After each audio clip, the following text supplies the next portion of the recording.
dirigée par Jésus là. J'ai accepté de me laisser conduire par lui. Je me suis mise à son école là. J'ai dit, Seigneur, je dis, dans le cas de se dépouiller, il n'y a pas de problème. Quand j'ai tout enlevé, tous les outils de la sirène, j'en ai vu ça sur moi là. Je dis, jusqu'à aujourd'hui, je ne fais plus ces rêves là. Cette porte là, je l'ai fermée dans ma vie. Mari de nuit, moi, quand on dit c'était fardeau, j'étais fatigué. Et j'avais mari de nuit. J'avais femme de nuit. J'ai dit, moi, ça a pris la grâce de Dieu. Mon frère, ma soeur, moi qui te parle là, je suis un témoignage vivant.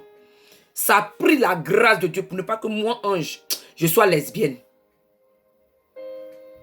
Ça a pris la grâce de Dieu. Parce que moi, femme couchait avec moi, mari de nuit, homme couchait avec moi dans mes rêves. Il dit, ça a pris la grâce de Dieu pour ne pas que moi, je sois lesbienne. Même quand j'étais peut-être en 6e, 5e, il y a des petits attouchements avec une de mes amies. Mais ça a pris la grâce de Dieu. Que cette prison-là, le diable ne m'a pas mise dedans. Ça a pris la grâce de Dieu. Pornographie, oh, moi j'avais fini avec ça. J'avais fini prison. Il dit, c'était comme un fardeau sur moi. Puis que je me demandais comment je vais être libéré. Je déprimais même, il y a des fois. Je dis, à un moment de ma vie, c'est-à-dire que c'était comme c'était réglé. C'était un cycle. Chaque 6 mois. C'est comme si dans le monde spirituel, on me jetait un vêtement d'impudicité. Je dis, je tremble comme ça. Il faut que je couche avec un homme. Il faut que je me masturbe. Mais il faut que je couche avec un homme. Tant que je ne fais pas ça, ça ne s'arrête pas. Il dit, quand je finis de me masturber, c'est comme s'ils ont ouvert le toit de mon appartement là. Et puis toute la ville où je vis là, les gens sont en train de me regarder. Et puis je suis assis, je pleure, Seigneur. Je sais que Dieu n'aime pas, je sais que c'est un péché. Mais comment je vais faire pour arrêter? Je ne savais pas. C'est quand mon père dans la foi m'a dit, quand j'ai vu le verset de Ésaïe 36, Ézéchiel 36, pardon. Ézéchiel 36, verset 25 à 27. Les 3 versets là. Je prends chaque verset et puis je prie ça un à un. Je dis que le verset parle de purification de toutes nos souillures et de toutes nos idoles. Verset 26 dit qu'il va me donner un cœur nouveau. Seigneur, donne-moi un cœur nouveau. Mais ce cœur-là qui a faim, soif de la sanctification, ce cœur-là qui a soif de la droiture, de la justice, ce cœur-là qui a soif de la consécration. Papa, donne-moi un cœur nouveau. Mets en moi un esprit nouveau. Ce cœur-là qui a fait un soif de la sainteté. Et puis je prie. Il y a des versets clés comme ça. Chaque jour que je prie, ce sont des versets que j'utilise pour prier. Ésaïe 63, verset 1. Comme je l'ai dit tout à l'heure là, il dit que c'est lui qui m'a promis le salut.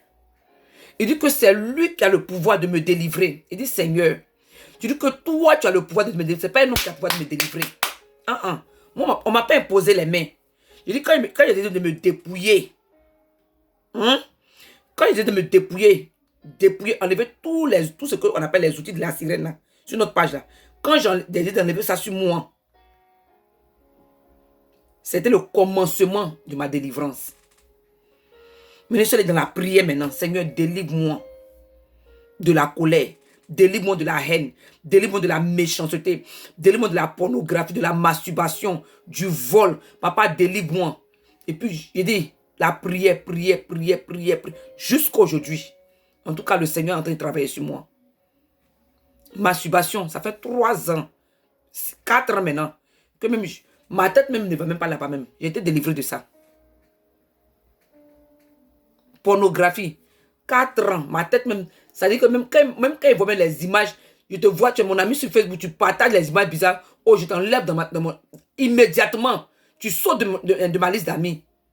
Mais je ne veux pas voir ces choses-là pour souiller mon âme. Le Seigneur délivre. Il dit, j'ai la paix. Quand on dit paix, ou ma soeur, quand on dit repos, en tout cas la paix du cœur là, je l'ai. Quand on dit repos, le repos dont le Seigneur parle là. Mais quand je mets dans la présence de Dieu, j'étale mon âme.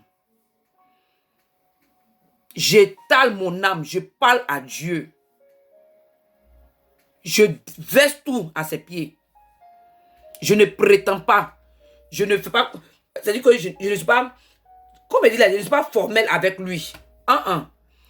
Je suis sincère. Comme je suis Seigneur, toi-même tu sais que je suis méchante. Papa, délivre-moi de la méchanceté. Il y a un autre verset aussi sur lequel je m'appuie pour prier. Apocalypse 1, verset 5. La deuxième partie du verset où il dit que il nous aime. Et il nous a délivrés par son sacrifice sur la croix de Golgotha, par son sang qui a coulé sur la croix de Golgotha. Et Seigneur, mais si tu m'as délivré de mes péchés par ton sang là, pourquoi encore la colère est encore en moi? Pourquoi la rancune est encore en moi? Papa, délivre-moi de la colère, délivre-moi de la rancune, délivre-moi de la méchanceté, délivre en tout cas. Et puis je cite ça un à un. Le Seigneur délivre ma soeur. Comme Paul aurait dit, ma soeur, je ne suis pas encore arrivé, mon frère. Je n'ai pas venu te dire que je suis arrivé. Mais en tout cas, le Seigneur a parcouru avec Dieu. J'ai parcouru un long chemin. Et je sais que la perfection que lui veut qu'on atteigne là, sur la terre là, pour qu'on puisse être enlevé là, moi ange, de par sa grâce, je vais l'atteindre. Ça ne sera pas de mes propres forces. Parce que j'ai accepté que lui, il me dirige. J'ai accepté que lui, il me conduise. Je me suis mise à son école pour que lui, il m'enseigne. Pour que lui, il me éduque. Mais la foi chrétienne est une vie pratique. Et elle est une vie d'éducation. Il ne faudrait pas qu'on soit comme les autres qui disent que, moi, laissez-moi. Quand tu viens à Christ, ton éducation d'avant là, tu dois laisser ça dehors. Et puis prendre l'éducation de Christ. Et la vie chrétienne là, c'est une vie. La foi chrétienne, c'est une vie d'éducation. Le Saint-Esprit éduque. Mon frère, ma soeur, viens à Christ. Toi qui es chargé là, il faut venir à lui. Viens. Je ne sais pas c'est quoi qui t'accable. Je ne sais pas c'est quoi qui te fatigue. Je ne sais pas c'est quoi qui te déprime. Mais le Seigneur dit de te dire ce soir, il faut venir à lui. Viens lui parler de ça. Viens à lui. Laisse les hommes. Toutes ces années-là, tu as parlé aux hommes du problème de ton mari. Tu as parlé aux hommes du problème de mariage. Tu as confié ça à un homme de Dieu. Tu as confié ça à une servante de Dieu. Pardon, écoute-moi bien. Je n'ai pas dit qu'il ne faut pas parler. Il ne faudrait pas qu'un homme de Dieu, mais une servante de Dieu prie pour toi. Ce n'est pas ce que je suis en train de dire. Mais le Seigneur dit, toi-même, il faut venir à lui. Il te veut toi-même. La Bible dit qu'on n'a qu'à prier les uns pour les autres. C'est une recommandation, c'est normal. C'est ce qu'un chrétien, on doit faire. Mais en même temps là, Dieu veut avoir une relation personnelle avec toi. Il veut qu'avant d'aller parler, te décharger chez ton père spirituel, chez ta mère spirituelle, prends le temps et puis décharge ça sur lui. Tu vas voir que quand tu vas aller parler à ton père spirituel, mais à la personne à qui tu vas aller parler là, Dieu même va mettre les paroles, ses instructions dans la bouche de la personne. Et puis la personne va te dire que quand tu tenais à me parler là, voilà ce que le Saint-Esprit m'a dit. Le Seigneur veut dire qu'il faut faire comme ça. Il faut faire comme ça. Et puis ils vont te donner les instructions que tu vas suivre. Et puis tu auras la paix. Mais d'abord, adresse à Dieu. Viens à lui. Parle-lui de cela d'abord. Viens à lui. Ma soeur, viens à lui.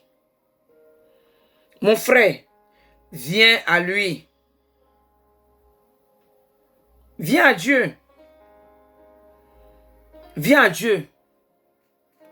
Il est le Dieu de délivrance. Le Seigneur délivre. Il est le Dieu, il est le prince de paix.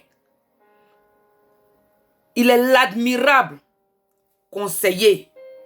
Il n'y a pas quelqu'un qui conseille mieux que Jésus-Christ de Nazareth. Il n'y a pas. Il est le conseiller par excellence. Il n'y a pas quelqu'un qui va te donner un conseil plus que, qui sera au-dessus ou bien au-delà de ce que Dieu peut te donner comme, Jésus peut te donner comme conseil. Jésus de Nazareth, Jésus-Christ de Nazareth, en tout cas lui de Nazareth là, Jésus-Christ de Nazareth là, lui qui est mort sur la croix de Golgotha là, le livre d'Ésaïe dit, il est le prince de paix. Le Ésaïe 9, il est l'admirable conseiller. Donc si toi, le Seigneur là, il ne dort, il ne sommeille, ni ne dort. Mais au fils, à nous là, au fils des hommes là, il nous a donné un sommeil. Est-ce que tu peux comprendre ça? Lui-même là, qui nous a créé là, il ne dort pas. Il ne sommeille point. Il ne ferme pas ses yeux un jour comme ça pour dire qu'il est en train de dormir. Non, même une seconde. Mais à nous, il nous a donné le sommeil. Et puis il va nous donner du repos.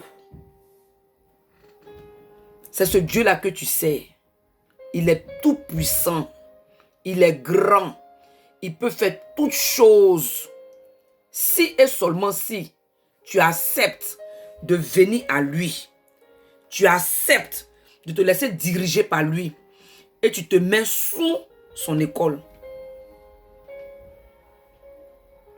Tu acceptes de recevoir ses instructions. Ma soeur, tu auras du repos. Mon frère, tu auras du repos. Tu vas connaître ce que c'est que se reposer en Christ. Parce que moi, ange, moi et ma soeur, on expérimente ça. Et dis-moi, mon frère, je tressais. J'avais salon de tresse. J'avais l'argent. Mais la paix que j'ai aujourd'hui là, en Christ là, je n'avais pas ça avant. La paix que j'ai aujourd'hui, la paix du cœur que j'ai aujourd'hui là, le repos que je connais aujourd'hui là, je n'avais pas ça quand il y avait tout l'argent qu'il y avait là. Je n'avais pas ça. Accepte de venir à Christ. Accepte de te laisser diriger par lui, de te laisser conduire par lui. Laisse-le diriger tes pas. Mets-toi à son école. Sa parole là. Fais de ça ton livre que tu aimes le plus. Cherche à étudier, cherche à connaître la volonté de Dieu par rapport à chaque aspect de ta vie et suis les instructions selon. Tu vas voir que tu auras le repos que tu cherches. La délivrance que tu cherches là, ça est dans la parole de Dieu. Ça est en Christ. C'est lui la parole vivante. Jésus là, il est la parole faite chair. La délivrance, en tout cas ce que tu cherches. Je ne sais pas ce que tu cherches. Mais ce que toi tu cherches là. Moi, ce soir, je vais te dire que ce repos là, il est en Christ. Donc il faut venir à lui. Viens à lui et il va te donner du repos. En tout cas, shalom, shalom. Que la gloire de Dieu soit sur vous. Amen.